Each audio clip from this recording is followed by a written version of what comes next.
আসসালামু আলাইকুম মুসলিম ভাই বোনেরা, আবার আপনাদের সামনে ছোটো একটি হাদিসের আলোকিত করার জন্য ছোটো একটি হাদিস আমি আলোচনা করব।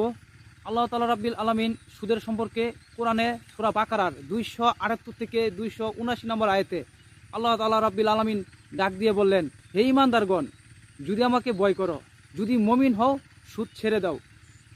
আল্লাহ তাআলা রাব্বিল আলামিন এই সুদের সম্পর্কে সূরা বাকারায় আলোচনা করেছেন।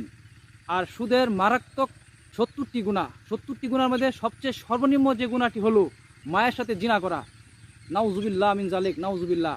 অথচ এত বড় একটা পাপের কথা আমরা জানার পরে আমরা সুদ খাচ্ছি। আমাদের সমাজে সুদ প্রথা ব্যবসা হিসেবে দাঁড়িয়েছে। সুদের বিরুদ্ধে জিহাদের ঘোষণা করা হয়েছে আল্লাহ এবং আল্লাহ রাসূলের পক্ষ থেকে। তো আমরা জিহাদ তো দূরের কথা, কখনো তো বলি নাই ভাই আপনার দুটি হাতে পাওয়া ধরি ভাই, সুদ খায় না। সুদ মারাত্মক বড় একটা গুনাহ, 70টি স্তর সুদের গুনাহ।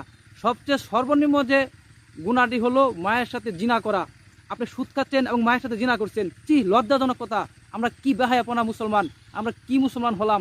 সমাজে আমরা সুদকে ব্যবসা হিসেবে দাঁড়িয়েছি। আর যে ব্যক্তি সুদ খাবে কিয়ামতের দিন তাদের পেটে সাপ দৌড়াবে, পেটটা বিশাল বড় মটকার মতো বড় হবে। আমরা যদি সুদ খাই, মায়ের সাথে জিনা করি, যে মায়ের গর্ভে থেকে আমরা দুনিয়াতে আসলাম, এই মায়ের সাথে জিনা করা, এর চেয়ে নিকৃষ্ট কি হতে পারে ভাই মুসলিম ভাই বোনেরা। আমার বাসার আর বলার প্রকাশ করার মতো আমার বাকশক্তি নাই। তা আপনাদের যুবক বলবো, আপনারা সুদ খাবেন না। আল্লাহ তাআলা রাব্বুল আলামিন নিষেধ করেছেন।